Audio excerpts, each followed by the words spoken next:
So we'll start with an interface. Okay.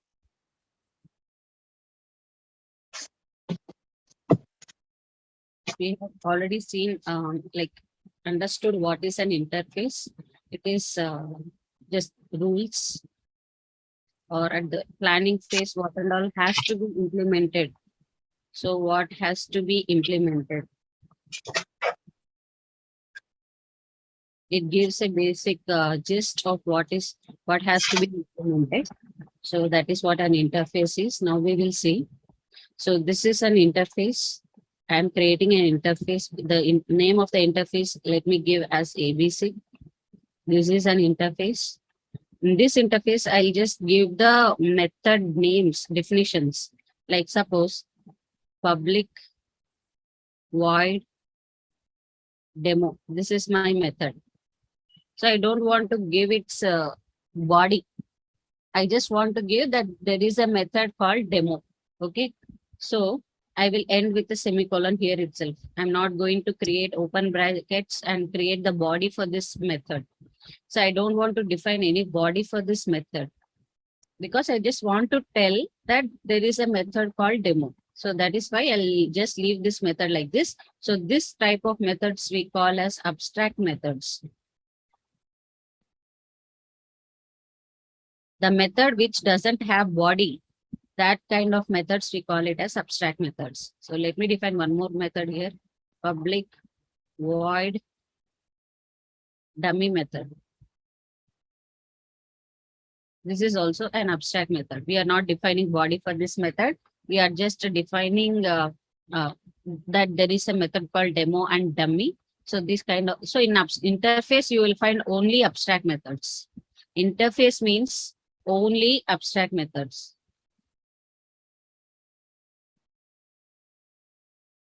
What is meant by abstract method? If a method doesn't have body, then we call such methods as abstract methods. In interface, you will find only abstract methods. There will not be any body for these methods.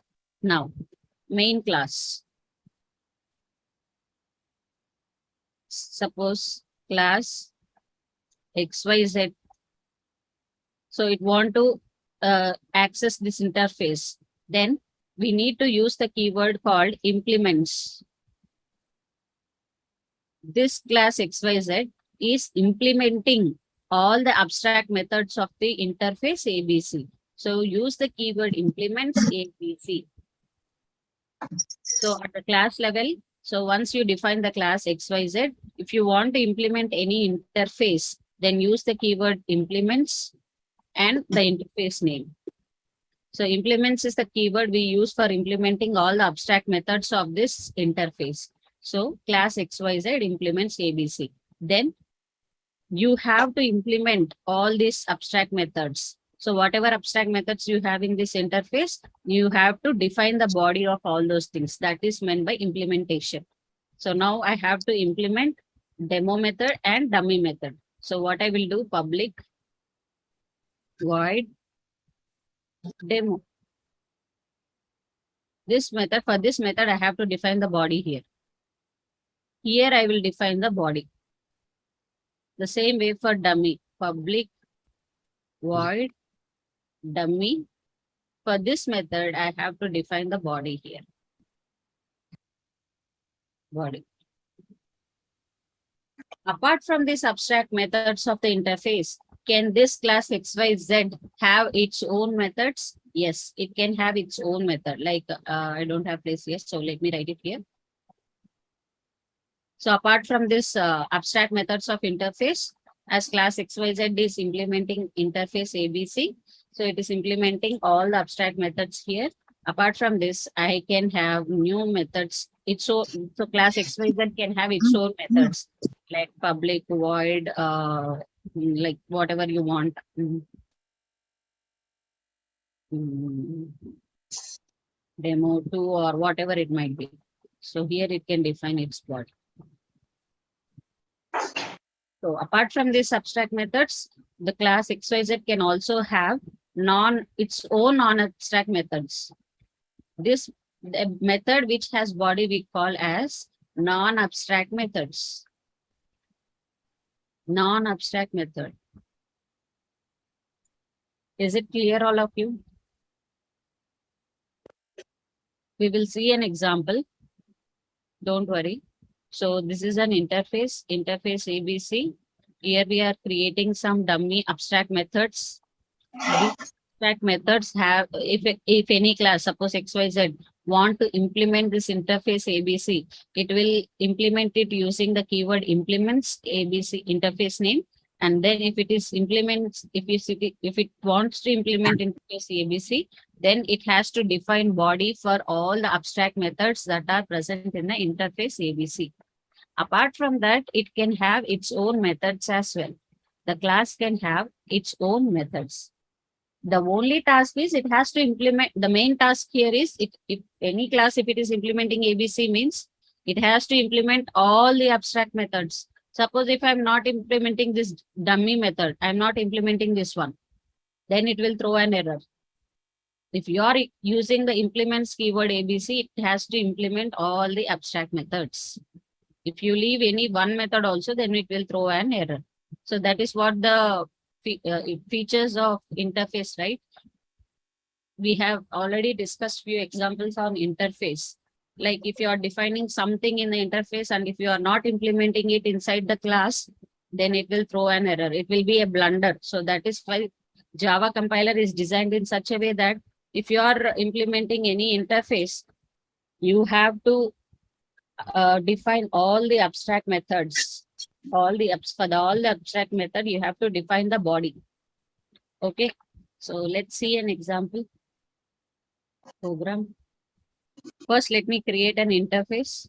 So for creating an interface, you go like this, click on other, search for interface. So you will have this one, interface. Next, I have to give the interface name. So interface remote. I give like, so it will not ask for public static void main because we are not going to execute the interface.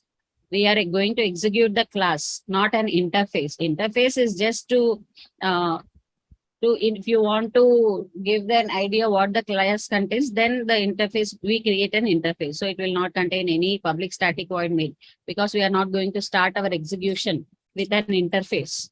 We will be executing only class files. Okay. So click on finish.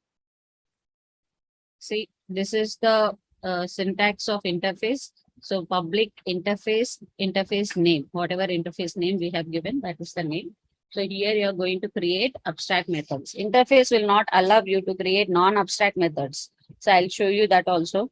So let me create a few abstract methods, public void demo. Okay. Public void dummy. So like this you can create. If I try to create any non-abstract method inside an interface, okay, demo one,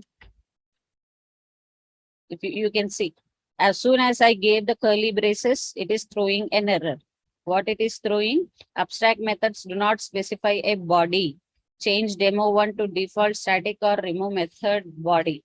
So that means in latest version of Java, it will allow this method body only if the if it is static or default. If it is public, it won't allow. If it is default, it will allow. So this is a new feature that is added in Java 1.8. Okay, I'll discuss this when we are discussing Java 1.8. As of now, a normal interface will not allow any abstract methods, non-abstract methods, sorry, non-abstract methods it won't allow. It won't allow any non-abstract methods in an interface. Okay, so this is the one. So this is how we will create. How many number of abstract methods you want, you can create here. Okay. So let me save this interface and now create main class.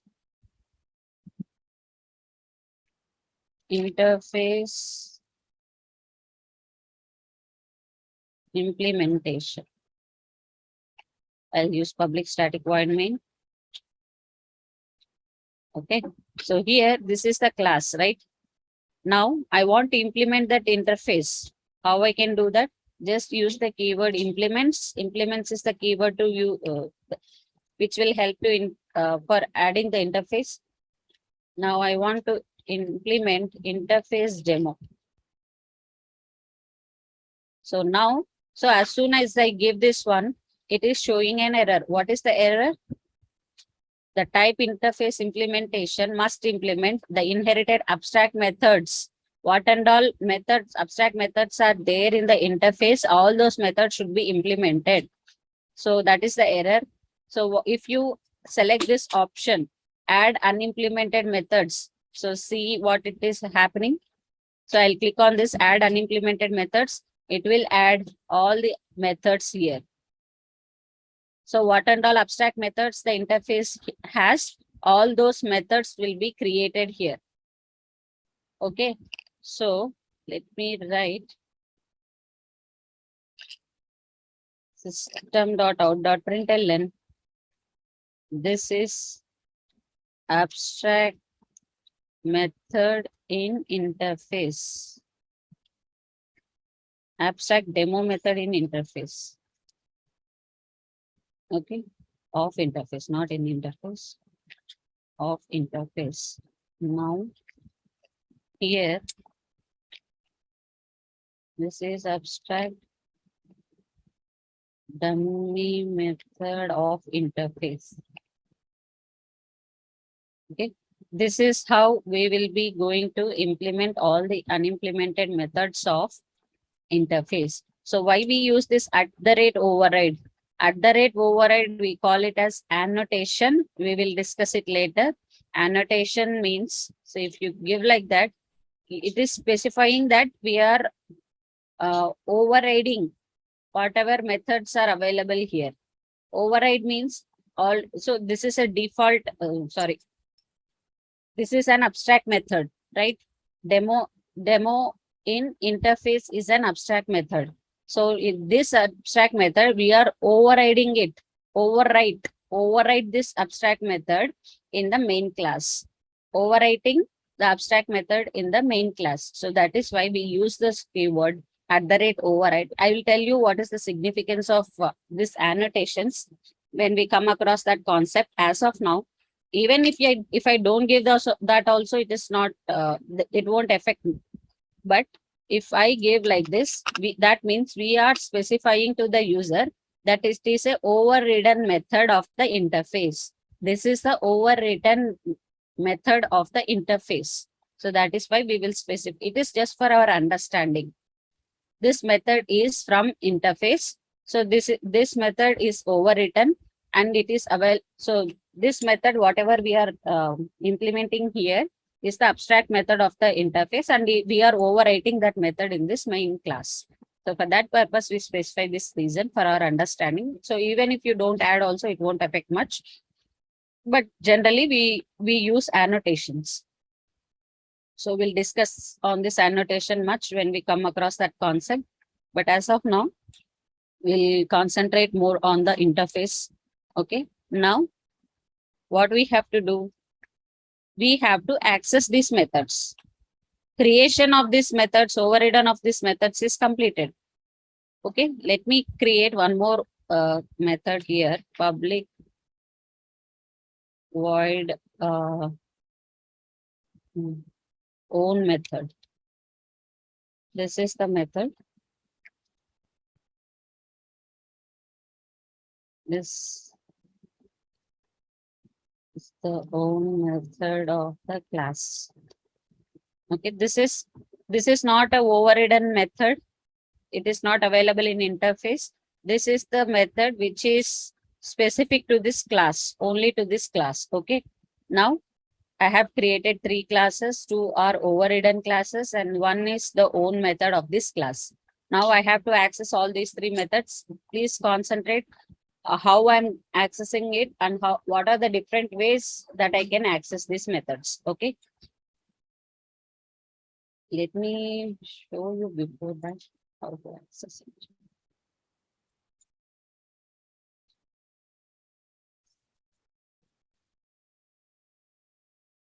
So this is class interface implementation.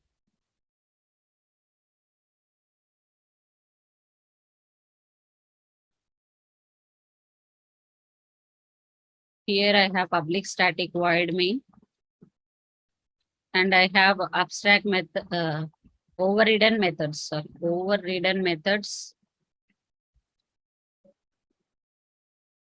and own methods. Okay. And this is an interface. Interface. What is the interface method? Interface name is interface demo. Okay. Here I have the abstract methods.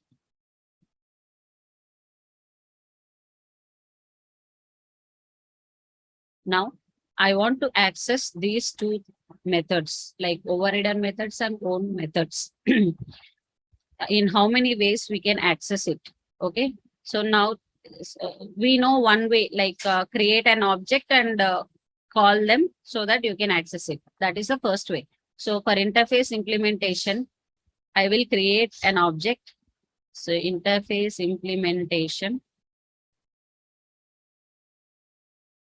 I is equal to new interface implementation.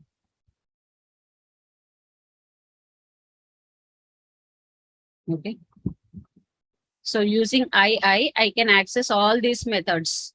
I can access all these methods, like I dot whatever I want to access, I can access it. Okay. The second way is, this is the first way. The second way is interface implementation.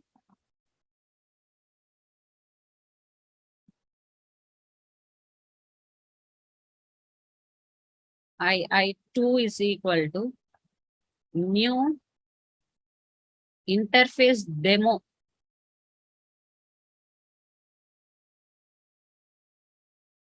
See, this is the class, okay, but this is interface name. Can someone tell me, can we directly create an object for an interface? Like the first way. So in this way, can I create an object for an interface? Can someone just try it? In the first way, like how I created an object for a class, the same way, can I create an object for an interface? So like what I'm asking is, in this class, can I write interface demo is equal demo ID is equal to new interface demo? Can I write like this? Will it allow? No, no, it will not allow. Why? Here we are writing the program in two places, right? Okay. Mm. It will not allow, because if you want to create an object, means for class only you can create it. That is the first thing. Interface is not a class. Second thing is, there should be some content in the interface. Then only it will be like, so if there is any content only, there will be some use if you create an object. There is no content here. So no content is available. All these are abstract methods. No body, nothing here. So body is not there, and all these are only abstract methods. For that, if you create an object also, what will be the use? There would not be any use, right? So we'll not be able to create an ID, create an object for an interface. This is not allowed in Java. So for that reason, what we do is, we create an object reference. This type of creation of object, we call it as object reference. Okay. So this we call it as object reference. We are trying to create an object for interface and we are assigning it to class. Right hand side is creation of an object, assigning it to class. We are doing this one, we call it as object reference. Okay. So creating an object of type interface implementation. So for interface demo, we are trying to create an object and assign it to interface implementation. Okay. In this way, if you create an object, you will be able to access only the methods of the interface. So if using int II2, you will be able to access only overridden methods. Overridden methods only you can access. you cannot access the methods of the class. So interface implementation using this, the methods which are specific to this class, those methods you will not be able to access using the second way. So why we need to go with the second way? I'll tell an example. Suppose we have seen example of RBA and its dependent bank, suppose SBA. So SBA is the main class and RBA is an interface. And SBA is implementing all the methods of this RBA interface. Now, what if RBA wants to check what is the implemented methods, how SBA is implementing all the methods? Then what we do? We create object like this. SBA SB is equal to new RBA. So in this way, we are creating an object of type RBA and assigning it to SBA. In this case, only the abstract methods of this interface, the RBA will have access. So RBA can access all its abstract method implementation in the SBA. So using this SB object, you can access all the abstract methods in this class, in SBA class, how the SBA is implementing all the abstract methods, RBA will be able to see these things. So for that reason, we create an object reference like this. For RBI, we are creating, in order to make the RBI to see all the abstract method implementation in SBI, we create object reference like this. The first way, what is the first way? It is for SBI. So SBI, S is equal to new SBI. This is for SBI. It can access all the methods within this class. But RBI can access, RBI using method reference, we create an object for RBI interface. So it can access only the abstract method implementation in SBI. So the methods which are specific to SBI, can this SB object view all those things? No, it cannot access those things. Only specific to RBI interface methods, abstract methods, those things only it will be able to access. So this type of object creation, we call it as object reference. Is it clear, all of you? All of you, is it clear? Yeah, clear. We'll see that how to create, and these two types we will see. First, we'll create an object in the first way, like controls. I is equal to new interface implementation. So using this I will be able to access all the three methods like demo, dummy, and own. So if you see, you can access all these three methods. This is own method, demo method, and dummy method. You can be able to access it. Okay, now let me use this own method. Now let me create the other way. I1 is equal to new interface demo. This is the second way. Sorry. Oh, sorry. I told the reverse way actually. So for interface demo, this should be like this. Sorry for that confusion. I2 is equal to new. Sorry for that confusion. I told the reverse way. So it should be RBA, RB is equal to new SBA. The other way it should be. Sorry for that. Please, I'm correcting myself.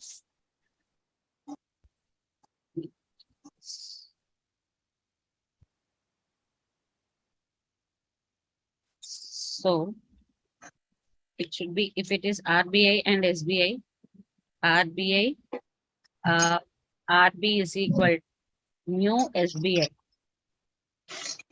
Sorry for that confusion. Right hand side, it should be the class, and left hand side, it should be the interface. Left hand side should be the interface, and right hand side, it should be the class. Sorry for that. Please correct this part. So in this way, using this object RB, you can access all the abstract methods implementation in SBI class. We are creating an object reference. We are creating an object reference. So we have already seen that we cannot create an object for an interface. So using new RBA, using this means we are creating an object. Right hand side only, it will help us to create an object. Left hand side, we are assigning it. Left hand side, we are assigning it. Right side only, we are creating an object. Right? So this will not be allowed in Java. New RBI, we cannot create an object for RBI. So create an object for SBI only and assign it to RBI. Assign it to RBI. Sorry for that confusion. So in Java, we cannot create an object for an interface. So this will not be allowed. Create an object for SBI and assign it to RBI. This we call it as object reference. We are referring an object of the class to an interface. Referring an object of a class to an interface. This we call it as object reference. Sorry for this. This is not the one. So left hand side, it should be the interface, and right hand side, it should be the class name. Sorry for that.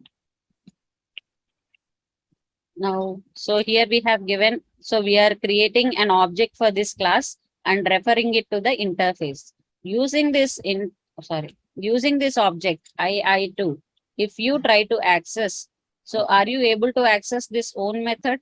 No, it will not allow you to access the own method. It will allow you to access only the abstract methods, demo and dummy. Only those two methods only you will be able to access. That means whatever you are implementing from the interface, only those things only it will allow you to access. So only demo and dummy you will be able to access. Apart from these two, you cannot access this own method using this object I. That is the difference between this object created at line number 6 and object created at line number 8. Any doubts in this part? If I run this program,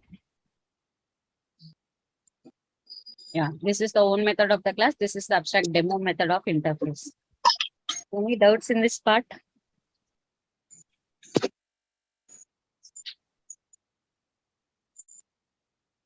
This right hand side part, new interface implementation only is the thing that we use for creating an object. Left hand side, it is just we are after creating an object, we are assigning it to this variable of type interface demo. This is the thing we are doing it.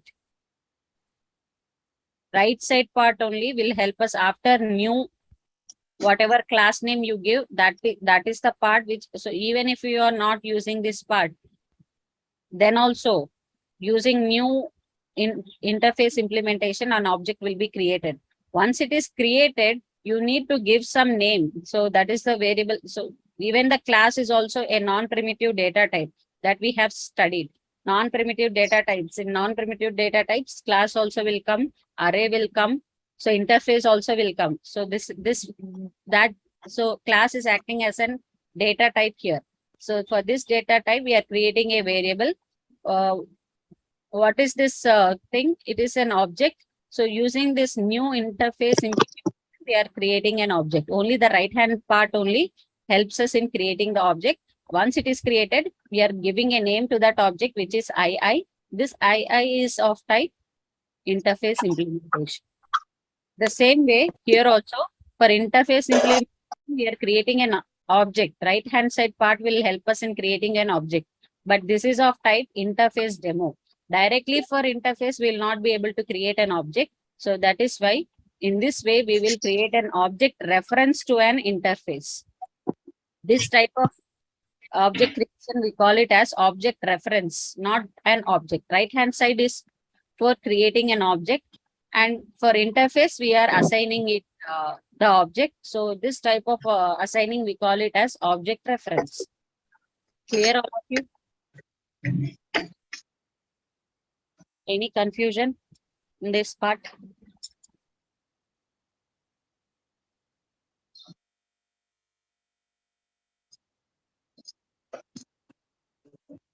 Any doubts? Okay.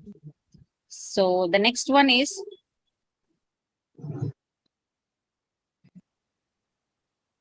suppose I have started a bank in India with the name SBI. So in India, RBI is the main banking regulatory system. So I have to work under RBI. Now um, I want to start the bank, the same bank in US. This is in India. This is in US. I want to start the same bank, SBI bank in US. So there, if I say to that government, I am following RBI rules. So here also no need to follow the US rules. I'll be following only RBI rules. Can I say that? Can an SBI in US say that as I am following Indian rules? That means RBI rules. I am following that rules. Is it enough to start a bank in US? Is this enough to start a bank in US? No. If you are No. starting a bank in US means you have to follow the policies of US government. You have to follow the instructions of US government. So for US government also there will be an interface. Interface for US.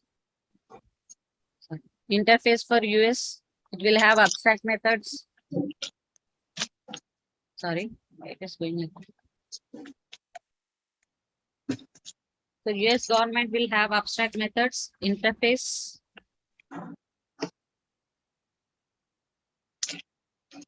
and SBI, class SBI, as it is now implementing RBI. As of now, it is implementing only RBI as it is available only in India. But if it want to start a new branch in US, then it has to follow the US government rules also. So it has to implement US interface also. So in order to do that, just give a comma and US interface name. That's it. I want to show this because a class can implement any number of interfaces. A class can implement any number of interfaces. There is no restriction. It has to implement only one interface. Any number of interfaces it can implement. It can implement RBI, US, or how many number of interfaces it want to implement, it can implement by using just comma after the first interface and give the any number of interfaces here. So now what this SBA has to do, it has to implement unimplemented methods of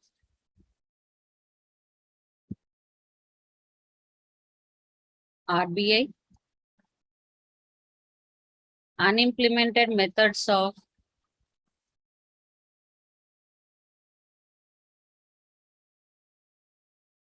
US government, and next own methods. Sorry, own methods. All these three things it has to do. So what does SBA have to do here? It has to implement all the unimplemented methods of RBI, all the unimplemented methods of US, and all the and its own methods if it has. All these three things it has to do. Now let's create one more interface and try to implement it in this one. I'll create one more interface here. Interface.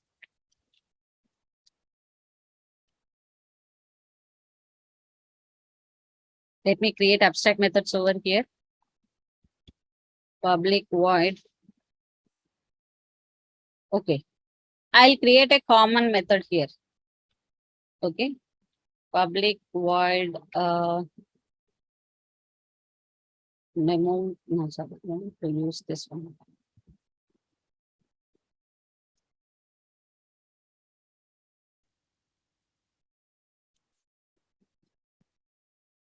So these are the two abstract methods it has. Observe carefully. This demo method is also available in this interface also. Interface demo also contains this demo method, and interface 2, the second interface also contains this demo method, demo abstract method. And how we are going to implement these two things. Just observe carefully. What I am trying to show you here is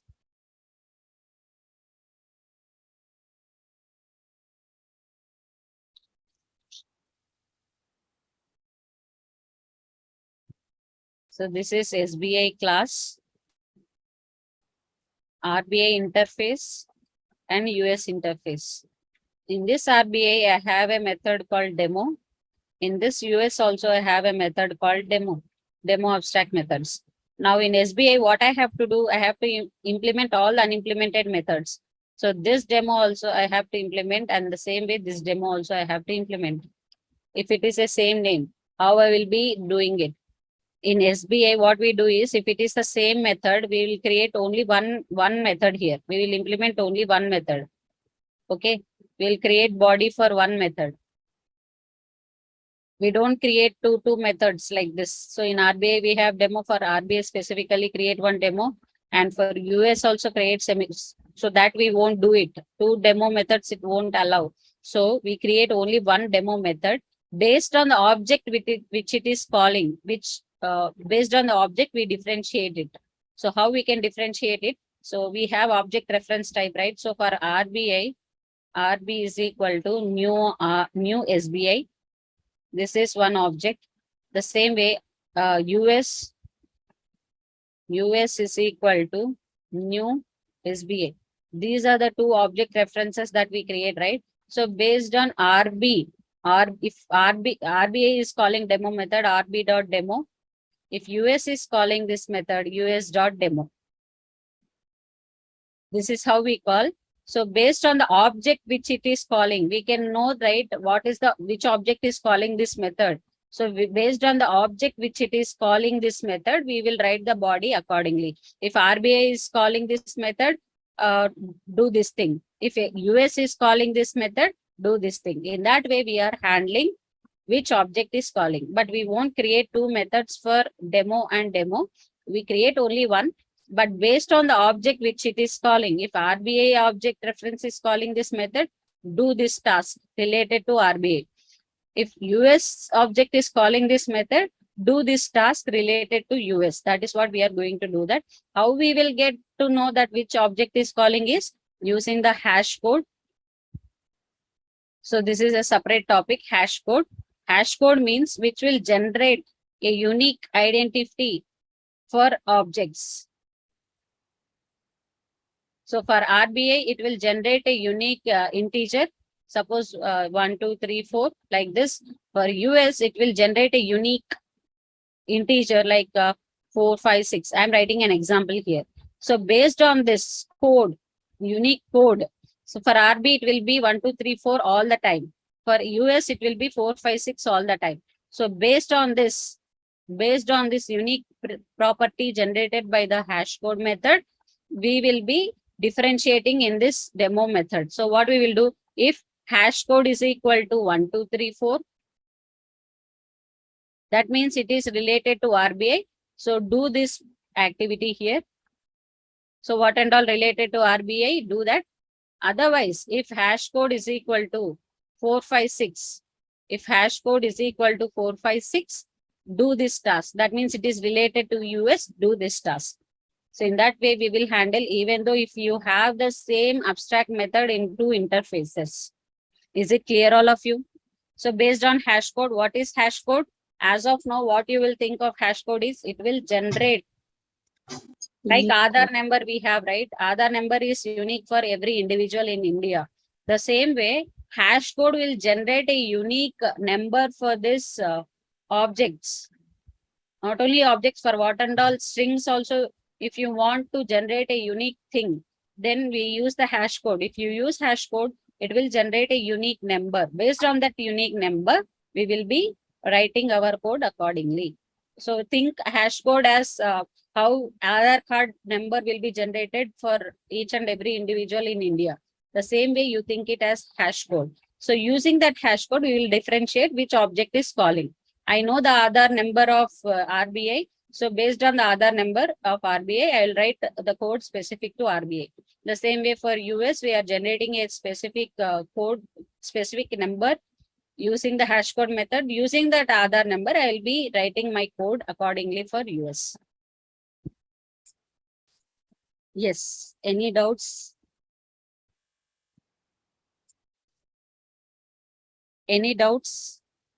No. Okay, we'll write the code for here. So even in interface 2 also I have demo. and interface demo also. So let me close the others. Just a second.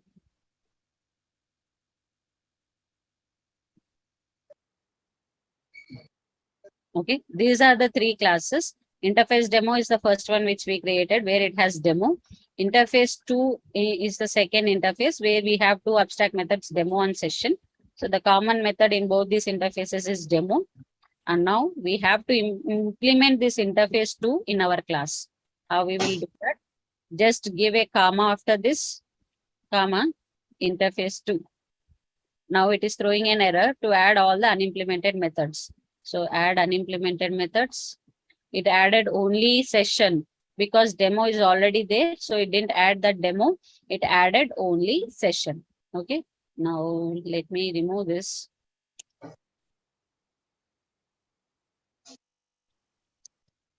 This is the abstract session method of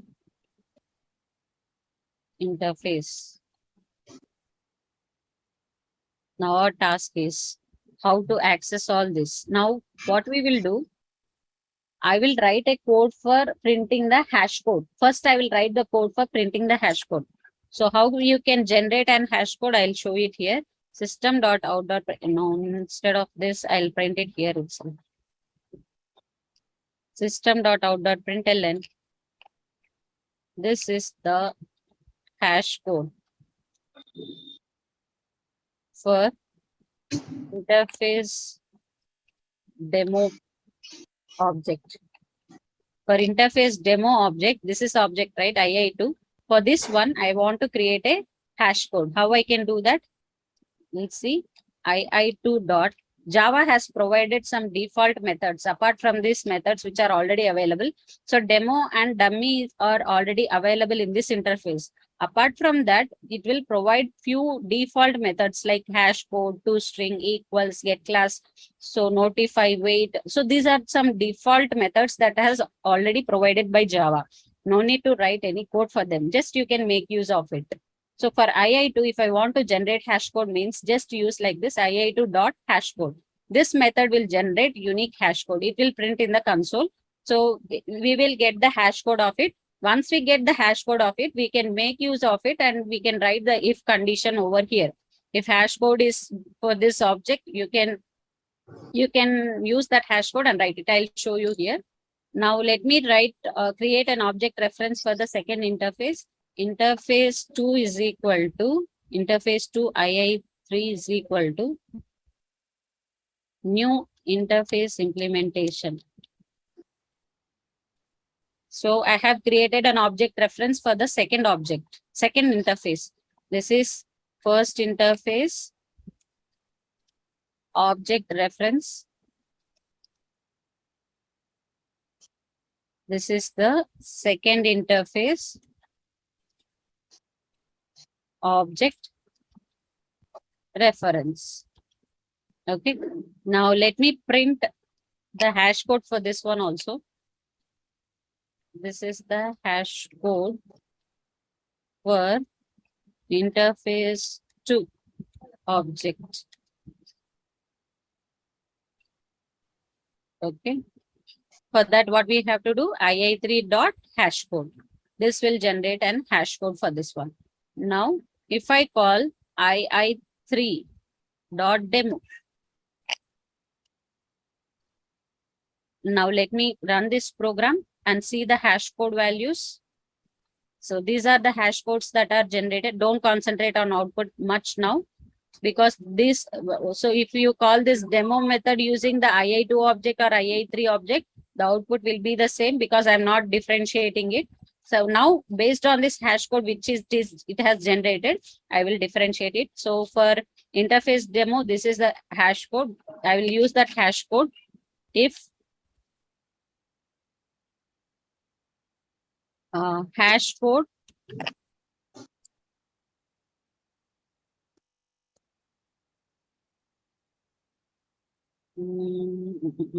okay.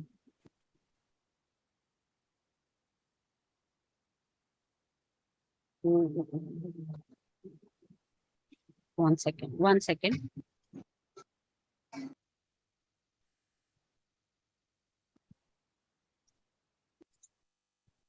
Yeah, that also.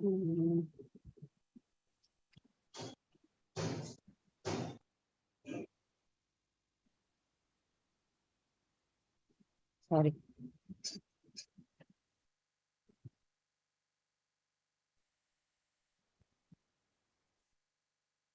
I'll write the code first. I'll explain you.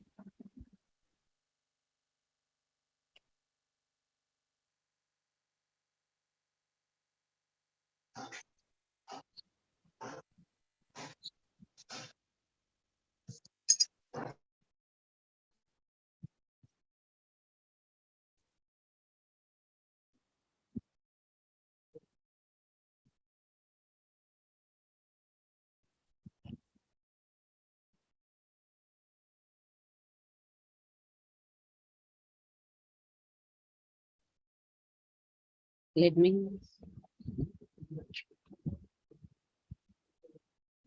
me save it. Just I'll run it once and I'll explain you. Yeah. Okay.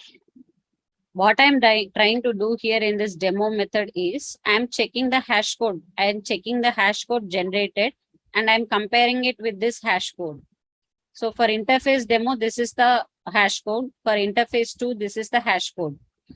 So this dot hash code will generate hash code for the object that is calling.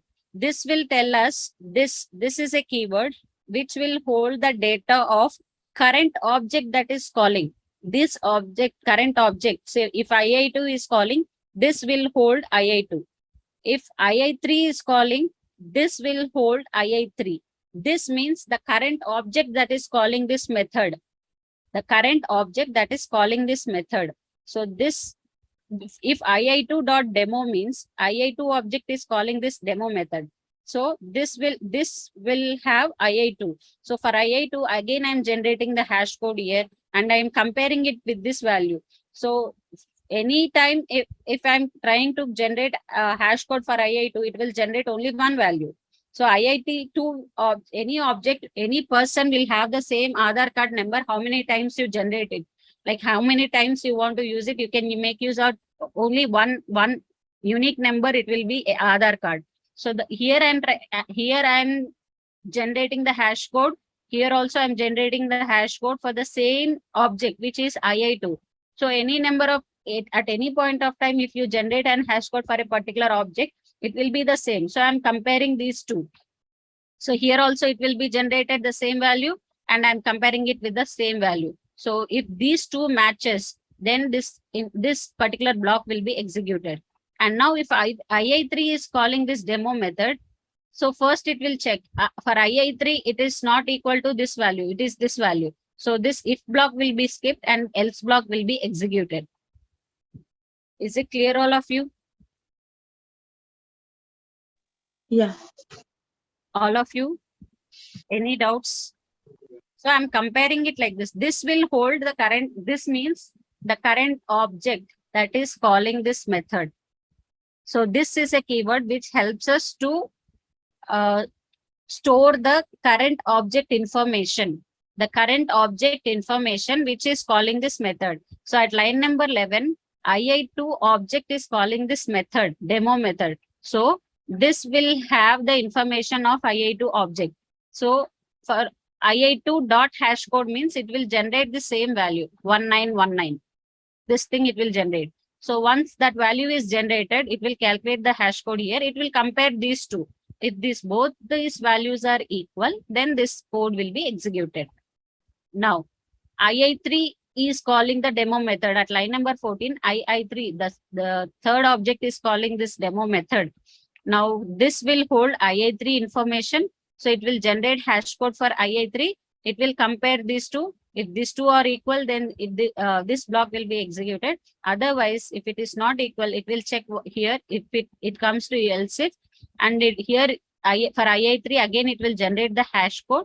It will compare these two. If these two are equal, then this block will be executed. Now that only happened here. First, what we are executing using this II method, II object, we are calling the own method. So that statement is printed. And at line number 10, we are printing the hash code of II2 that is printed. Next, II2, we are using II2 object. We are calling the demo method. So it obviously it will go into this and it will print. This is the abstract method of interface demo. That is what the expected thing.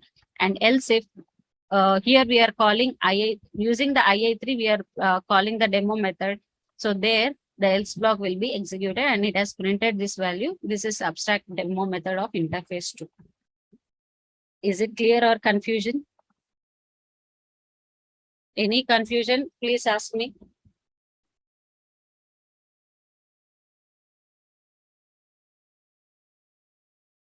And one more thing is using II2 object, II2, which is interface demo. Can I access this session method? Someone please tell me. Using this interface demo object, can I access the abstract method of interface 2? II2 object, using that, can I access this session method which is available in interface 2? I'll write it like this.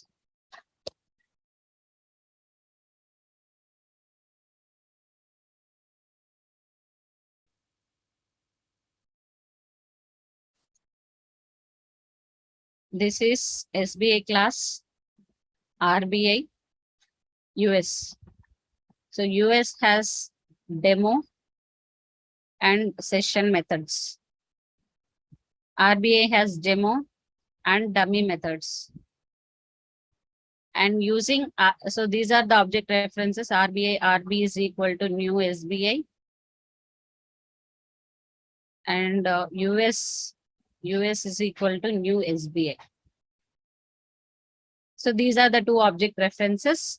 Now what I want to do is, using the RB, the object references of RBI, can I access session method which is available in US? Can I do this?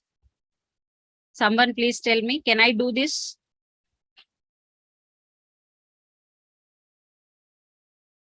Is this valid or invalid? And this is the own method in SBI. Can someone tell me, can I access these two things?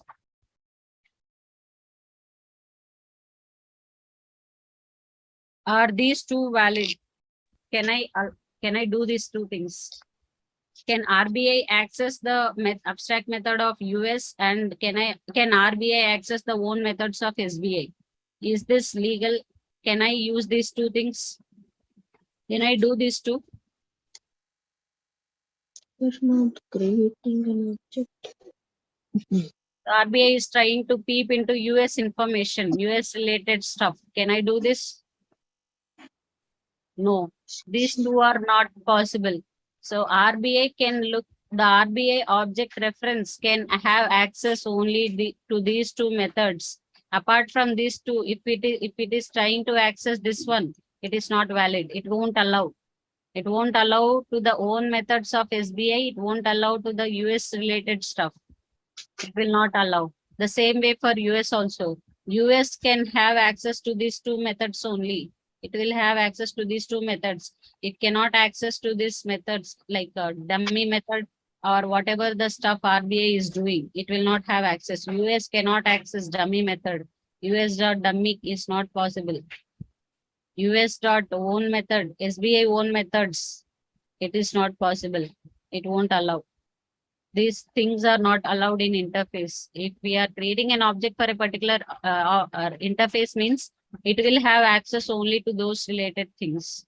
Suppose, what if I create SBI, SB is equal to new SBI. Now, SB will have access to everything. SB dot own method. Yes, it will have access. SB dot dummy. It will have access. SB dot session. It will have access. Because it is the one which is implementing all the methods, right? So it will have access to this dummy method and demo method. It will have access to the session method also. Because SBI is the one which is implementing everything. So it will have access to everything. But whereas RBI and US, it won't, it will have limited limited access. They can access only those own methods. It will not have access to other methods. The same way, what we are doing here is interface demo is an interface which contains only demo and dummy methods. Using that object reference, can I access this session method? Can someone tell me, can I access that? Can I do that? So II2 will have access only to demo and dummy, right? It will not allow you to access the session method. Here we have implemented the session method. Will this interface have access to this session method, which is the abstract method of some other interface? Can I do that? If I try to access this session method, will it allow? It won't allow because II2's access is restricted only. The II2 is an object of interface demo. This is the interface demo. It has only two methods, demo and dummy. But if I'm trying to access this method, session method, will it have access? It will not have access. It will not allow you to access other information apart from demo and dummy. The same way, II3 will not have access to access the dummy method. Dummy method, it will not be able to access it because it is related to some other interface. Only if you are creating an object reference means it will have access to only the abstract methods of that particular interface.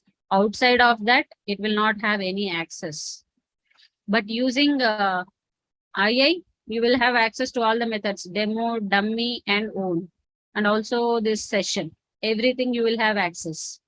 II is the object of this class, main class. So it will have access to everything. But whereas II2 is an object reference of the interface demo. So it will have access to only those abstract methods. II3 is an object reference of interface 2. So it will have access to only those particular methods. It will not, apart from that, it will not have access to any other thing. Is it clear, all of you?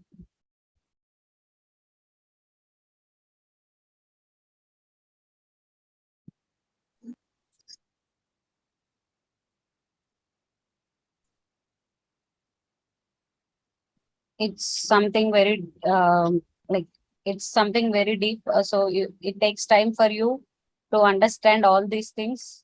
So you do one thing, try practicing the same program first, try to understand it, you play with these objects.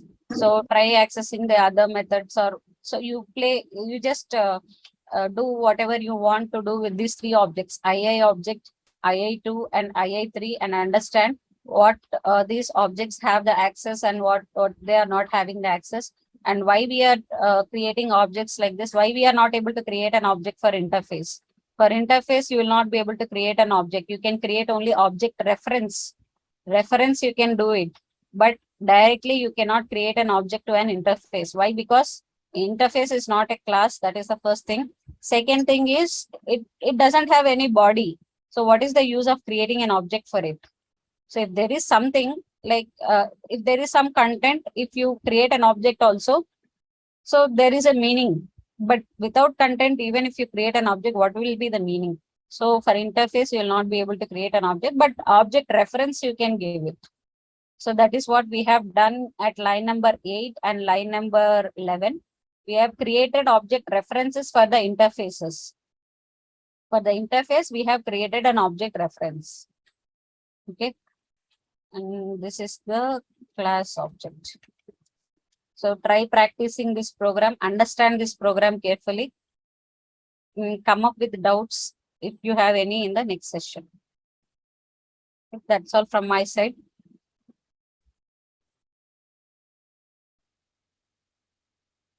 What is this hash code is?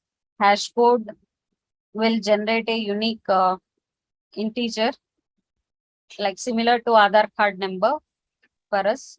It will create hash code for the objects. So for IIT or IIT2 object, it will generate one hash code. IIT object, it will generate one hash code. So this, here we are using this keyword. This will hold the object information, which is calling the method. So demo method, which object is calling this demo method? So that object information, this will hold. So IA2 dot hash code, whatever the hash code here it is generated, it will compare these two and it will work accordingly. If those two are equal, this block will be executed. Otherwise, it will go to the else block. The same way for II3. When II3 is calling this demo method, this keyword will hold the information of II3. So for II3, it will generate the hash code. It will compare this two. If it is not equal, it will go to the else block. IA3 dot hash code. So this you can replace this with, so at runtime you can assume like this. You can replace this with whatever object is calling this method. So that means suppose IA2 is calling this method. Replace this with IA2. Okay. You think like that. So IA3, suppose IA3 is calling this method. So you can replace this with IA3. IA3 dot hash code is different to whatever we are comparing here. So this will be false and it will go to the else block. Here again you compare with IA3 dot hash code and this true will be equal, then it will execute this else block. At runtime you assume that replace this with object. Whatever is calling this method, whichever object is calling this method, you can replace this with that object. Clear all of you?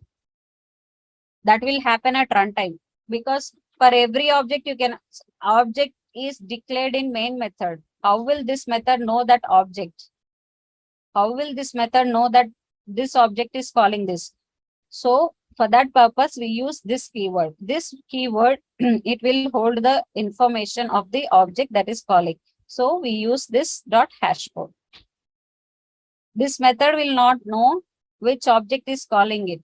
So that is why in order for this object to understand which method is calling this, so which object is calling this method, this keyword will help. Clear all of you?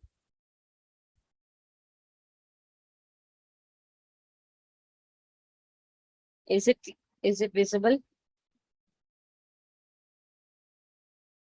Yes, ma'am. So we have seen interface. What is an interface? So before going into the concept of abstraction, first we need to understand what is an interface. So we have already seen this one. Interface means if all the methods are not defined, that is 100% abstraction. That means if all the methods are abstract, then we call it as an interface. If none of the method is defined, if none of the method has a body, then we call it as interface. If it is 100% abstraction, then we call it as an interface. Abstraction means nothing but all the methods should be abstract. Okay. So if all the methods are abstract methods, then we call it as an interface. And this is the syntax of the interface we have seen. The first one is the access modifier like public or private or whatever it might be. Then interface keyword, then interface name, and here we define the abstract methods. We have already created an interface with this syntax. I just mentioned how to define an interface. And the second point is implements keyword. So we use the keyword implements in order to implement all the abstract methods of the interface in the child class. So implements keyword is used by the child class, which is implementing all the abstract methods of the interface. This is the second point. And last one is a class can implement multiple interfaces. So all these three things we have seen, we have covered. Now let's see what is abstraction. So abstraction means abstract we already know. If method definition is not available, then we call it as abstract. If body of a method is not available, then we call it as an abstract methods. Then what is abstraction? If partial implementation, that is not all methods are defined. It is applicable for classes and methods. So if you want to make any class or a method as abstract, abstraction means it can have both abstract methods and non-abstract methods. That means not completely abstract. Interface means all the methods should be abstract. But whereas abstraction means not completely all the methods are abstract. Like few methods can be abstract and few methods can be non-abstract. It is a mixture of both abstract and non-abstract methods. So that is why we call it as partial implementation. That means not all the methods are defined. Only few methods will be defined and few methods will be not defined. So it is a mixture of both abstract methods and non-abstract methods. And this is applicable for both classes and methods. So if you want to define a class as an abstract, then you can define like this: abstract class, class name, and whatever you want to do in this class, you can do it. If you want to define a method as an abstract, this is the way: abstract, return type, method name, and parameters, whatever you want to pass. We will see these two things, how we can do it. Okay. First, let me cover these three. Abstract classes cannot be used to instantiate objects, but used for creating object references. This we already know. For abstract class, for interface also, we will not be able to create an object. We can create only object reference. The same way, for abstract classes also, you cannot create an object. You cannot create and initiate an object, but we can create object references, which can also be called as runtime polymorphism. We will see what is polymorphism in the upcoming classes. But as of now, for abstract classes, we cannot create any object, but we can create only object references. Okay. Now, like how we use implements keyword here for abstract class, we use extends keyword. Extends keyword is used by the child class to implement the abstract methods of the abstract class. Okay. A class can extend only one abstract class, whereas a class can implement any number of interfaces, but a class can extend only one abstract class. Okay, we will see all these things. Right. So in interview point of time, the main, if they want to focus on Java, the first question will be, what is the difference between an interface and an abstract class? So you should be able to tell them all these points, like an abstract class. Let me write down. This is an abstract class and this is an interface. This is abstract class and this is an interface.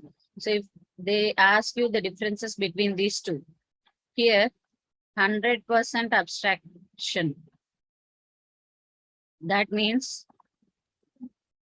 sorry, means all are abstract methods. Abstract methods. No non-abstract method. All the methods will be abstract. Here, it is not 100% abstraction.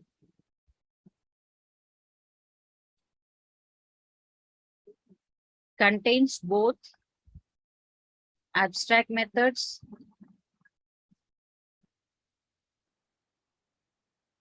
and non-abstract methods. This is the first difference. This is the first point. The second one is, a class can extend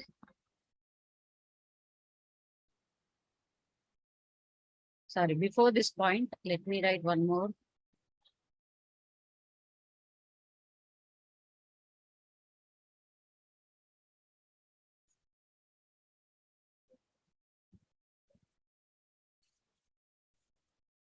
One more point here. Now, extends keyword is used. Extends keyword is used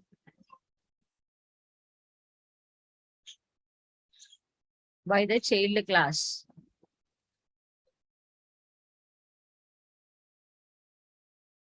to implement all the abstract methods.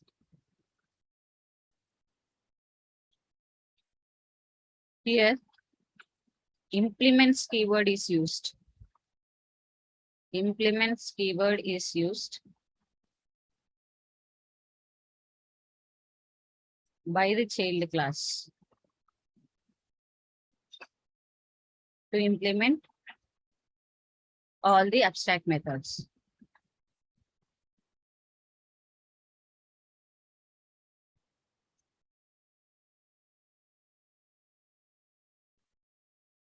Here, a class can extend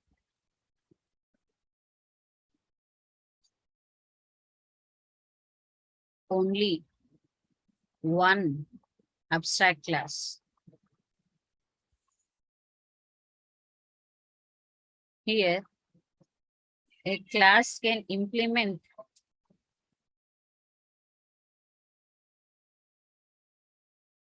multiple interfaces.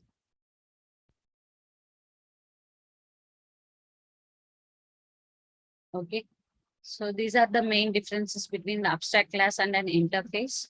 So this is very famous interview question. What is the difference between an abstract class and an interface? If you have note down all these points, we'll go to the program. We'll create an abstract. We know how to create an interface and how to implement it. Now we'll see how to create an abstract class and how we can extend that abstract class in the child class. Okay.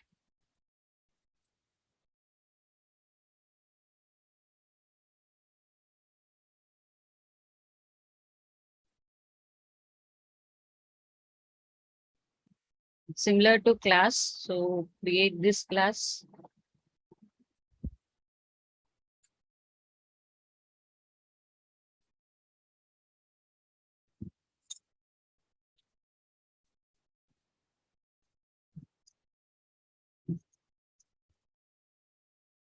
So it doesn't contain public static void main. So I'm not selecting this, but I selected this keyword abstract. I selected this checkbox abstract. Okay. Now let me click on finish. Both interface and abstract class do not have public static void main because we cannot create objects for them, and we cannot instantiate this abstract. We cannot start our execution from interface or abstract class because they will contain abstract methods. So that is the reason we will not use public static void main for abstract class or interface. Okay. We click on finish. So this is the syntax of access modifier, abstract, class, class name.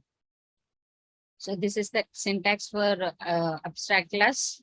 Now let me create few abstract methods and non-abstract methods. Public void demo. This is the abstract method.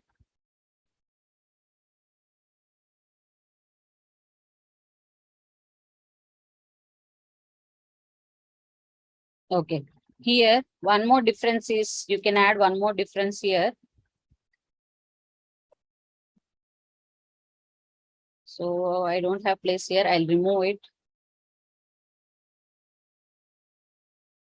One more difference you can add between these two.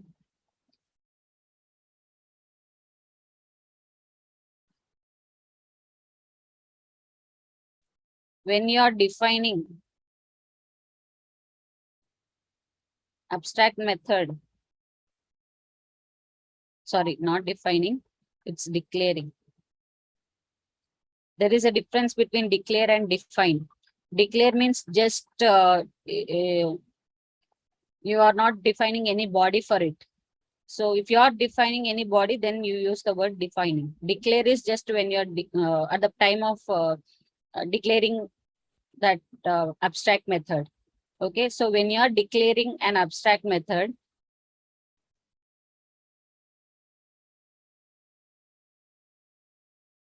we need to, when you are declaring an abstract method, use the keyword, use the abstract keyword.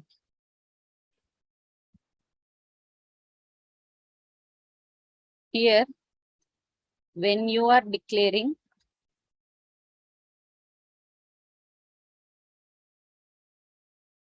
an abstract method,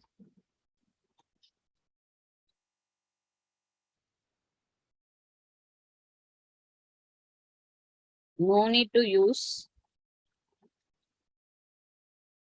abstract keyword. I'll say an example. Here in interface, when you're defining an abstract method, how we will define it? Like public void demo, like this. This is how you declare an abstract method in an interface. But whereas in abstract class, if you want to define any if you want to declare any abstract method, how we will do is public abstract void demo. So you need to use this keyword in order to make it as abstract method. But whereas in interface, no need to use that keyword abstract. But here, if you want to make any method as abstract method, then definitely you have to use this keyword. Without this keyword, it won't assume that this method is abstract. So in abstract class, you need to use abstract keyword in order to make a method as abstract. But whereas in interface, no need to use that keyword, abstract keyword. Okay, now see here, if I'm not using any keyword, abstract keyword, it is throwing error.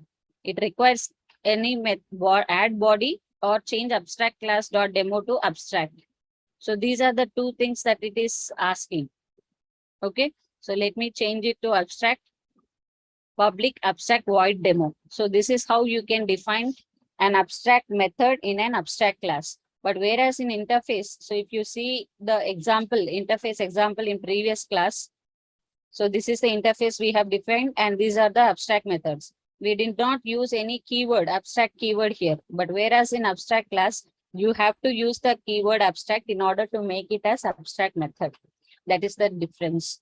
Now, let me create one non-abstract method, public void dummy, like this. I will define a body for this.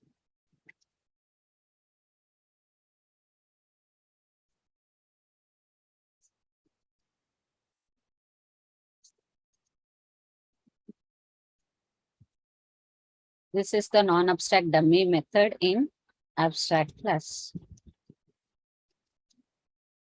Save this program. So now I have defined one abstract method and one non-abstract method in an abstract class. So here, this is the syntax for a method to make it abstract. This is the syntax for making a class as abstract. So for abstraction, you have to make a class as abstract and also method as abstract. These are the two syntaxes we have seen here, right? So to make a class as abstract, this is the syntax, abstract class, class name and body. In order to make a method as abstract, this is the syntax. So I didn't write access modifiers here. You can write access modifier. Okay, so these are the two syntaxes for class and for method. Now abstract class is ready. We will create child class.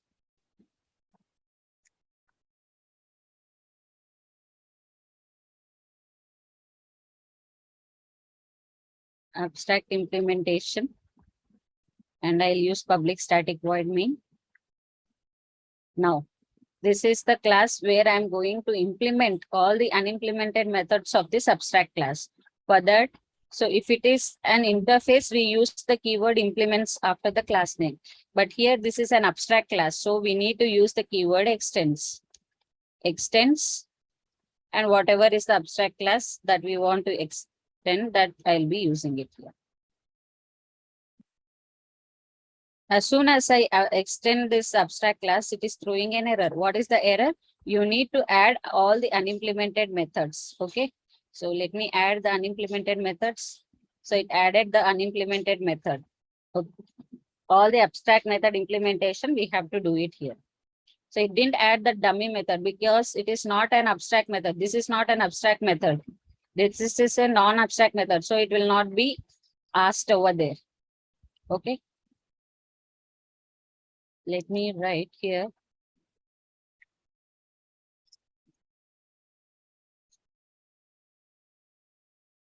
This is the abstract method in child class. Okay. Now, what if I have a method like this?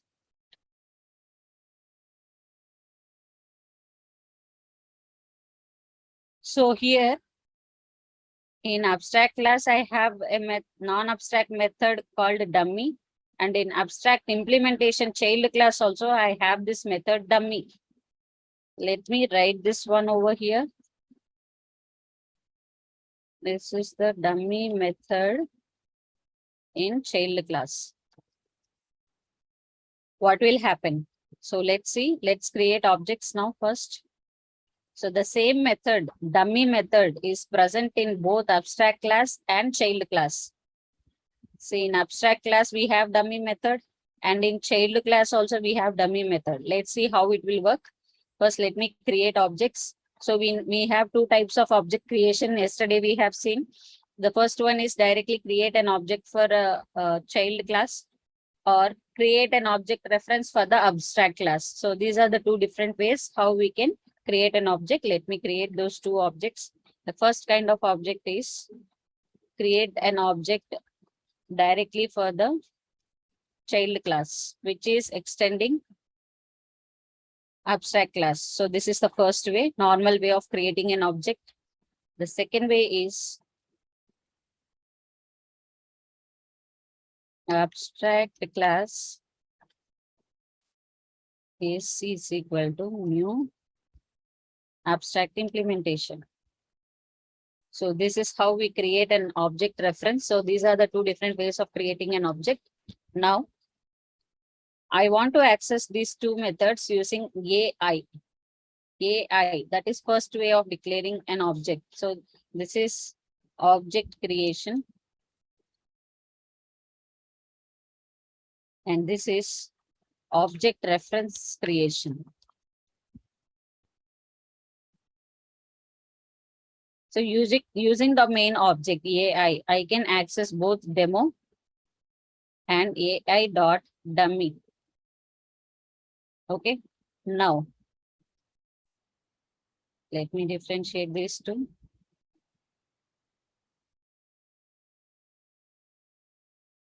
Using AC, the object reference, I can access the demo method. I can access the dummy method as well. So what is the difference between line number 9 and line number 14? Can someone tell me, when I call line number 9, at line number 9, which method will be called? Either this dummy method which is present in the child class, or the method which is present in the abstract class. Which method will be called? Can someone tell me?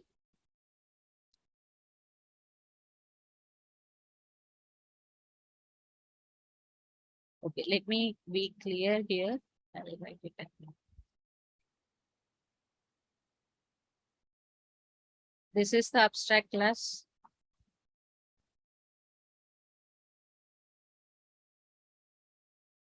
Which contains both abstract and non-abstract method. So abstract method is demo and non-abstract method is dummy. In this, in this method, I'm writing some content, I'm printing some system.out.println, some values I'm printing. And in child class, which is extending this abstract class, this we call it as a child class. So why we call this as child class? Because it is acquiring the properties from abstract class. So that is why we call it as child class. We will discuss more on this when we come across the concept of inheritance. So for now, in this child class, we are implementing all the abstract methods. For demo, we are writing the content. I'm system.out.println. I'm writing some content over here. I'm defining the body. Now, one more method I have defined here, declared here, this which is dummy method. Here also I have this. Now, I have declared two objects. AI is the object and AC is the object reference. Object reference for this abstract class. Now, using AI, I am trying to access demo and AI.dummy. Using AC also, I am trying to access demo and AC.dummy. So when I call this AI.demo, obviously this method will be called and it will be executed. The same way using AC.demo also, this method will be called and it will be executed. But using AI, if I'm calling this dummy method means, can someone tell me either this dummy method will be executed or this dummy method will be executed? And also using AC, if I'm trying to access dummy method means, if this method will be executed or this method will be executed. Can someone tell me? When I'm calling this dummy method using AI, which one will be executed? I'm calling this as first dummy method and this one as second dummy method. So can someone reply me which dummy method will be executed? The content here are different. See, here I have, here the body will be different and here the body will be different. This dummy method is specific to this abstract class and this dummy method is specific to this child class. Okay, so which methods, like first dummy method or second dummy method, will be executed when I call it using object and object reference? Just give a try. Don't hesitate to give the answer. Just give a try. It might be wrong or right.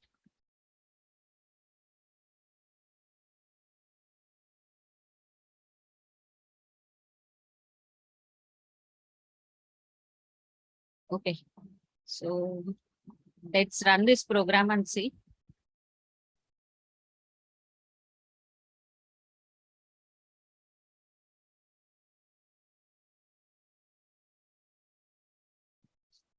So this method itself is called, even if you're calling it using the AI object or AC object, if you're calling dummy method means this part only is getting executed. Why it is happening like that? AC method, AC is an object reference. It should not allow to access the method which is present in the child class, right? That is what we have studied. Now, why it is happening like this? Both are trying to access the child one only. So, even though this method dummy is available in abstract class, when you are calling AI.dummy, this method is called AC.dummy. Also, this method only is getting called. Why it is happening like that? Because when you are creating an object reference and you are calling this method is overwritten in the child class. The same method, same body is overwritten in the child class. So initially this method content will be available. But when the same method is written in the child class, this method will not be there anymore. It will be overridden by this one. Overwritten. That means it will be removed and this one will be available now. So that is the reason why, even though, so this is not no more, the body in this method is no more existing. Now it is overwritten. That means whatever is there, it is removed. And on top of that, we are executing this body. So overridden. Whatever content you have, the body you have here, that will not be there anymore. When you are creating the same method in the child class, it will be overridden. The same thing for demo method, abstract method also. So here, as there is no content, nothing is happening here. So it is blank. Initially, it is blank. This method is that this method body is blank. So so as soon as you call ac.demo, AC.demo, it will come here and it will see there is no body. But so then it will check in the child class. In the child class, here it will come and check this method, same method, demo method. And there, if there is any content, the initially whatever is the blank body, that will be overridden by this one. So whatever is body is there, it will be overridden. So whenever using the AC, if you are calling any method, first it will go to the child class only. Child class, as there is no body, then it will go to the child class and it will check whether for this method there is any body or not. If there is any body, that will be executed. The same thing for dummy. This method is present in the two classes, abstract class and child class. First, it will go and check in the child class. There is content, but still there is content. Initially, there is some content, but still it will check in the child class if the same method is available or not. If it is available, then whatever content is available here, body is available here, that will be overwritten. That will be overridden. So whatever it was existing, that will be removed, and new thing, whatever is there in the dummy of the child class, that will be executed. Clear, all of you? So abstract method means body is empty. So if the body is empty, then it will go to the child class and it will check for that same method and execute whatever the body is available. But if it is not abstract and the same method is available in the child class, then it will be executing the child one only. Finally, whatever is present, if the same methods are present in the child class, even though you are calling it using the object reference or object directly from object, the whatever content is available in the child class, only that will be executed. Clear all of you? So that is the reason why here, so using AI.dummy, this method is getting, child class method only is getting executed. Using AAC object reference, if you are calling the dummy method, it is executing this part. It is not going to this dummy method in this main thing, and it is not executing this part. Abstract class dummy method is not getting executed. This is the non-abstract dummy method in abstract class. So this is not getting executed. Let's see if there is any change in the uh, parameters. Okay, now we will see. So let me remove this one. So this dummy method is expecting some parameters, but whatever we are calling AI.dummy and AC.dummy, we are not passing any parameters. Now let's see which method will be called.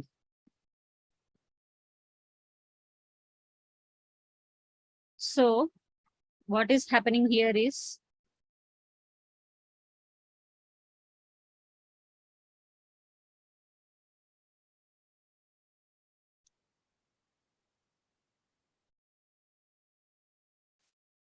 this is abstract class. And this is the child class, which is extending the abstract class. Here we have only dummy method. Okay. Here we are having dummy method, which is having some parameters, integer A. Okay. And this is the body. Now using the object, this is object AI, I am calling dummy. And object reference, object using the object reference AC, and I am calling dummy. So as I'm not passing any parameters over here, I'm not passing any parameters. First, what will happen? So in this abstract class, whenever it comes to the dummy, the content will, the body is already there. So that body will be available here. So whenever I'm calling with using the object, this dummy method, this one will be, it will check in the parent class like abstract class. If this method is available or not, it is available. And this is the body. Now it will check in the child class if the same method is available or not. So are these two methods same? No, they are not same because it doesn't have any parameters. Here it has one parameter. So these two methods are different. So that is why this method is not matching with any method in the child class. So that is why it will execute only this part. Whatever is available, only this part will be executed. If it has any method like this dummy of something like this, whatever is content available, that will be overridden here. So whatever is the previously, whatever it has, that will be overridden. That will not be there anymore. And it will write the new content which is available in the child class, and this part will be executed. Clear all of you? All of you, is it clear? If the parameters, so if here there are no parameters and here there is one parameter, it doesn't make with sense with the method name.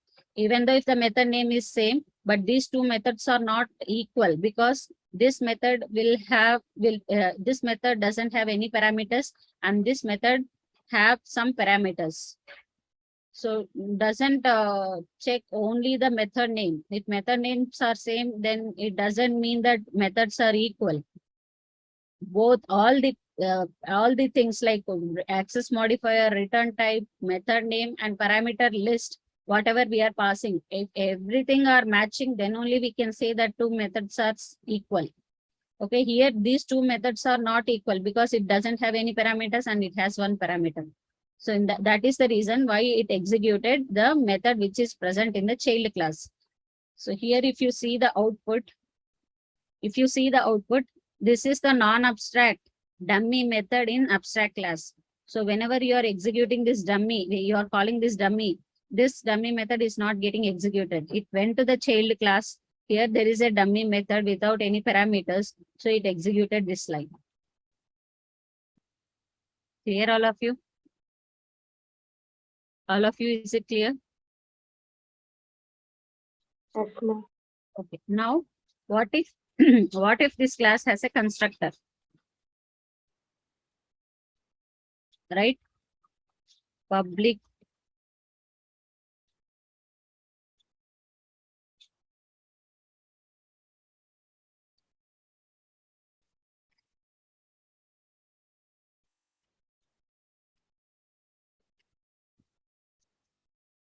okay.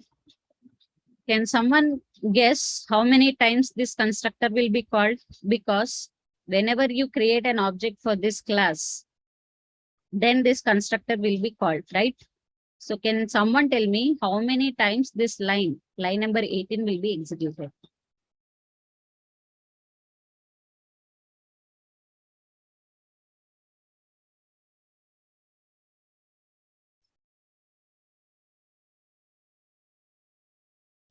Either one time or two times or zero times. Can someone tell me? Mahendra, can you try?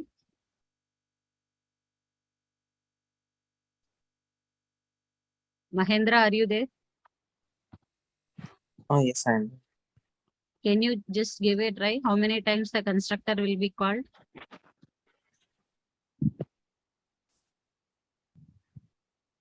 I think it won't come. It won't call. Okay, why? See, constructor will be called when the object is created. Here, for this class, abstract implementation class, we are creating an object, right? At line number 6 and line number 7, we are creating an object.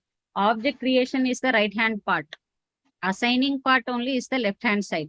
So two times we are creating an object for this class, like new abstract implementation, we are creating two times. We are creating object two times for this class. So that is the reason this method abstract constructor will be called twice. So let me run this one. See, this is the constructor, this is the constructor. It is called two times. Why? Because the right, we have already discussed in yesterday's session. Only the right hand side part is the object creation. Left hand side part, we call it as assignment. We are assigning that object to this variable AI, that we call it as object, right? This object is of type abstract implementation. That is why we call the class also as non-primitive data type. Non-primitive data type. We have already discussed what are the data types. Primitive data types are integer, float, double, like this, character.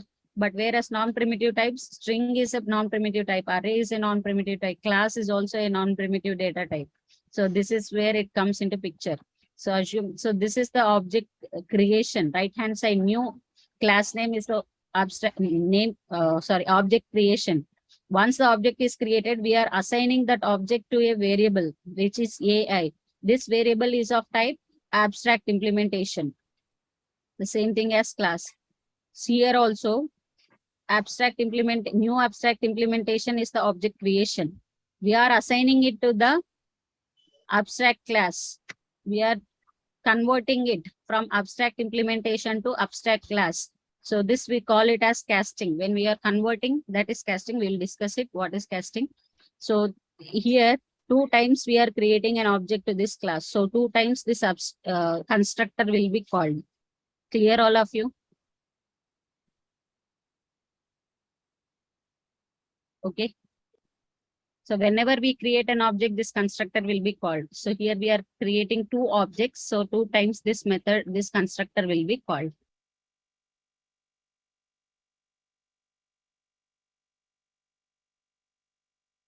So what if I try to create a constructor over here in abstract class? What if I try to create a constructor? Because this is also a class, right? This is also a class, unlike interface. So if I try to create any constructor for this, what will happen?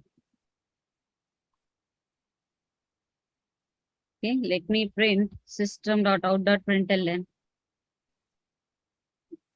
This is abstract class constructor. Okay. Can someone tell me, will this constructor be called? Can we call this constructor? Can we call this constructor which is present in the abstract class?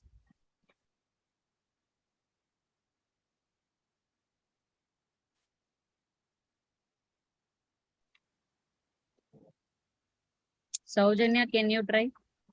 Can we call the constructor which is present in the abstract class? No, ma'am. No. Why? This Because is not creating the object. yes, we will not be able to create object. So that is why this constructor will not be called. Okay.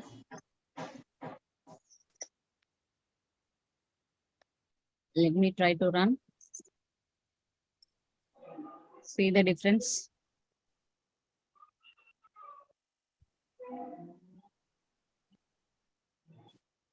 It is called whenever you are creating an object for a child class, the constructor in the abstract class also will be called. The constructor which is present in the abstract class also will be called whenever you are creating an object for the child class. That is the magic thing that will happen at this with this constructor, abstract class constructor.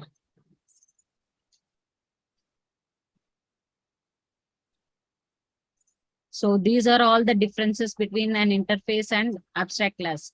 In interface, you cannot create a constructor, but whereas in abstract class, you can create a constructor. But using the object of the abstract class, we are not able to create an object for abstract class. But using the object of the child class, an abstract class constructor can be called. So these all the differences between the abstract class and an interface. You can explain all these points at the time of interview. We are not creating an object for this child class, but still this constructor will be called whenever an object to the child class is created.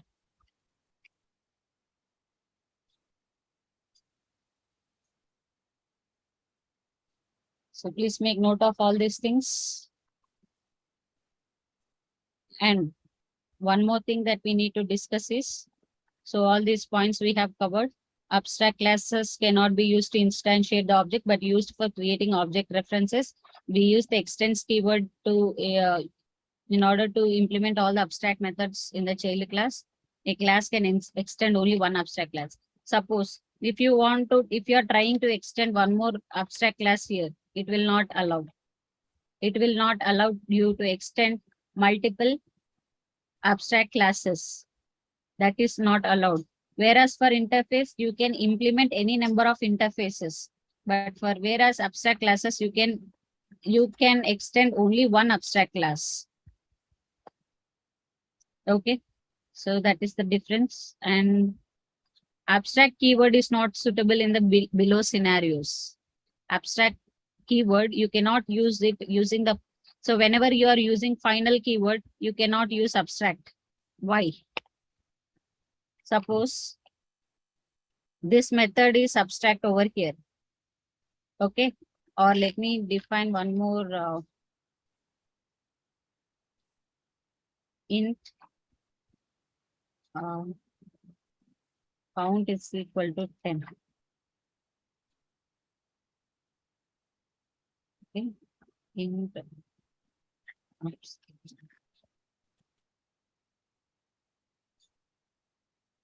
Okay. Mm,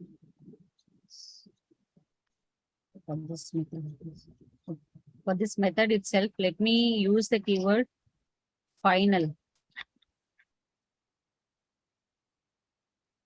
The abstract method is in type abstract class can only set a visibility modifier, one of public or protected. That means it, okay.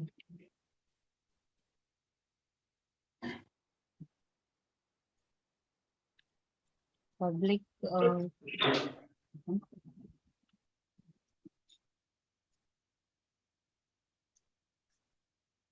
Now let me see.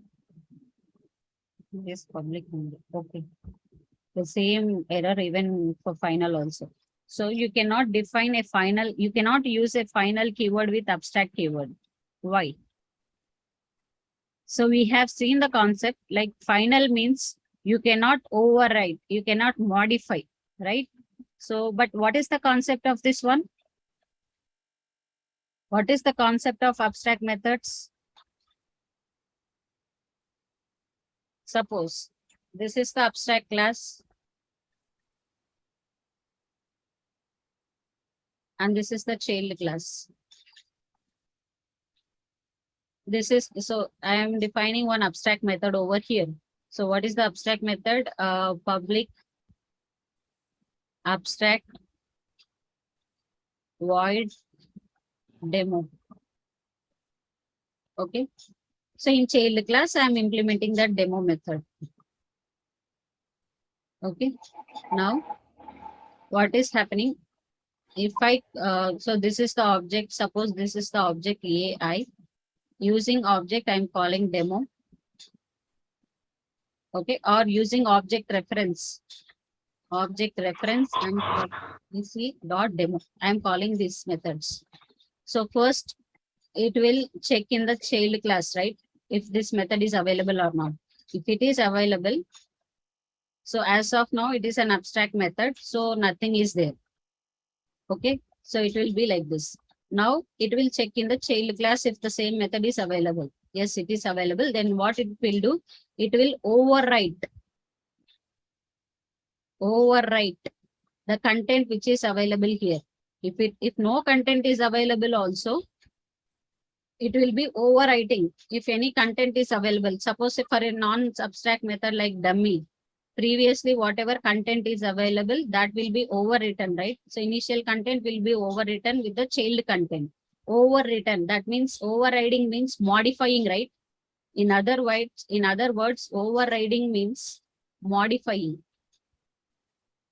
modifying the content, modifying the content which is already available. As the content is not there, but still it will consume that as empty method. But if the same method is available in the child class, that will be overwritten, modifying, right? That is the beauty of the abstract method. It will allow the child class to modify the data. It will allow the child class to modify the method or to modify any content of the method. So that is the beauty of abstract class. But what is meant by final? Final means no modification. You cannot perform any modification. If you are defining something as final, that's it. You cannot modify it. Overriding means modifying. So abstract and final both are opposite to each other. Abstract is opposite to final. Abstract means allowing some methods to modify the content. Allowing for overwriting. Abstract methods or non-abstract method, it allows to override the content. That means modify the content. But whereas final, it does not allow you to modify. If you are defining a variable or a method as final means you cannot modify it. So that is the reason why abstract keyword and final keyword will not come together. Abstract and final will not come together. Clear all of you? Why abstract and final will not come together? Abstract and final will not come together because final means you cannot modify, but whereas abstraction means you are modifying the content, you are overwriting the content. So these two will not come together. The same way with static. Why static and abstract will not come together? We'll see.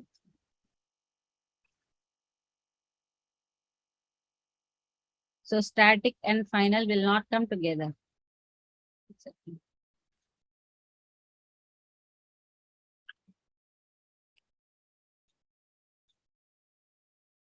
It is showing the same error for everything. Okay. Why static and abstract will not come together is we have seen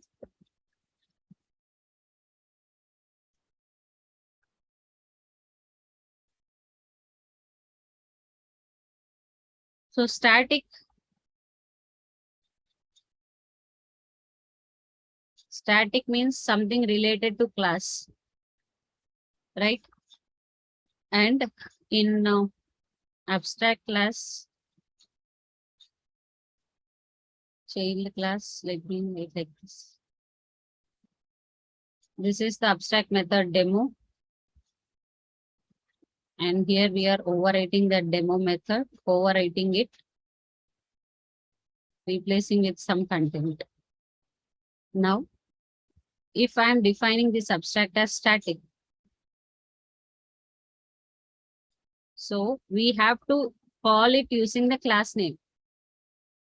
If it is static, object will not be created. We have to call it using the class name only, right? So static methods are accessible only using the class name. We cannot call them using the objects. Suppose in this child class, I am trying to call this demo method using the class name. I am not creating an object. I am calling it abstract class dot demo. I'm not using the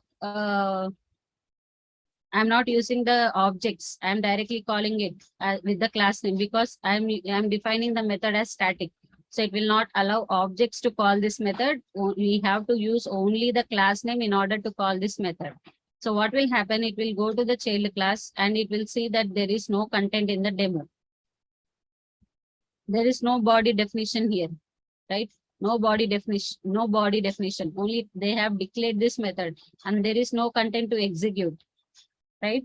So what is the use? It will not. So if you use the object concept, then what will happen? It will go to the child class and it will execute this part. But using the class name, you are trying to access it. So it will go to the child class, abstract class. Only within this class, the scope will be there. So it will go to the child class static demo. There the content is not available. So it won't execute anything. Nothing will happen. It won't go to the child class. This part will not happen.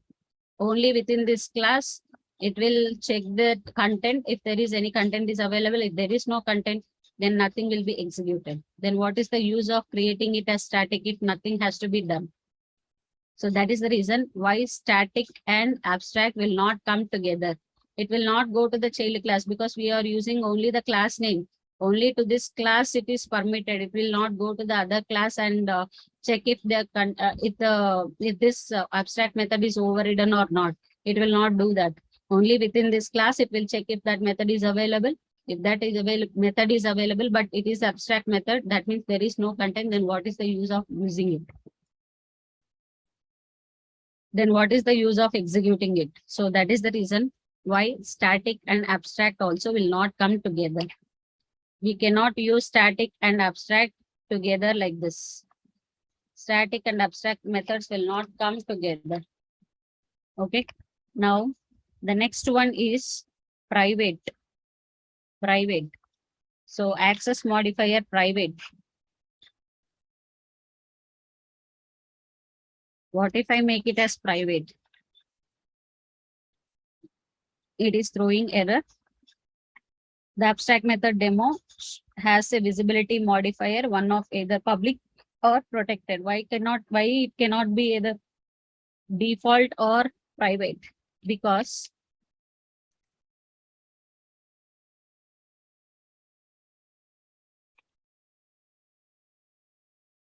if it is private, suppose in abstract class, I am defining an abstract method which is private. Private void, private abstract void demo. And this is the child class. If it is private, the visibility will be only within this class. Only within this class, this method will be visible, right? If I want to override this method, demo method here, can I do that? Can I access this method out of this class? Cannot do it. So that is the reason, if I cannot do this, if I cannot override this method, abstract method, then what is the use of abstraction? then what is the use of abstraction? No use. So if it is private, I'll be able to see it only within this abstract class. The visibility will be only within this abstract class. Outside this class, in the child class, I'll not be able to access this method. I'll not be able to access this method. If I'm not able to access this method, then I cannot override the content. I cannot replace the content of this demo abstract method. So then there is no use. So that is the reason why abstract and private also will not come together. Abstract and private will not come together. Okay. The native. Native means, okay. This we can discuss it going forward. It needs some time to discuss. So these three concepts, you remember it for now, but going forward, we will discuss it. What is meant by native, what is meant by synchronized, and what is strict FP. Native means writing the code which is not understandable by the user. Suppose I know Java language, I doesn't know Python or Ruby. So in Java programming, if I try to use some other programming language, then we use this keyword native, which is not understandable by the user. Or dot class, the best example is dot class file, which is not understandable by the user. So in that case, we use the native keyword.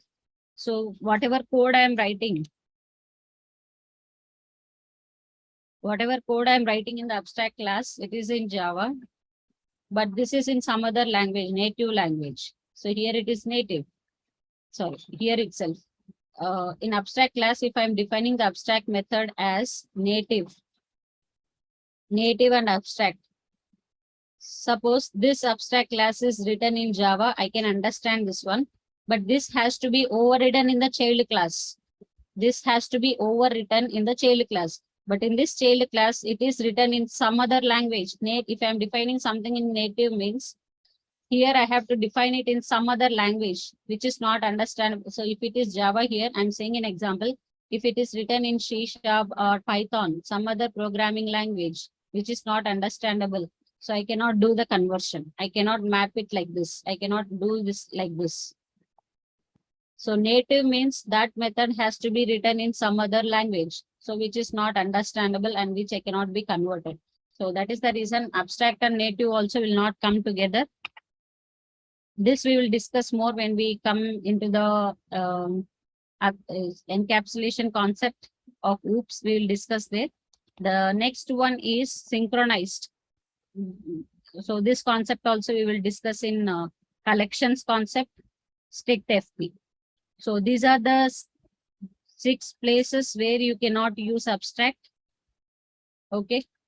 These last 3 concepts we will be discussing in detail when we come going forward. So in collections and this encapsulation concepts, we will be discussing in more detail. So that's all for today. Abstraction. If you have any doubts, you can ask me.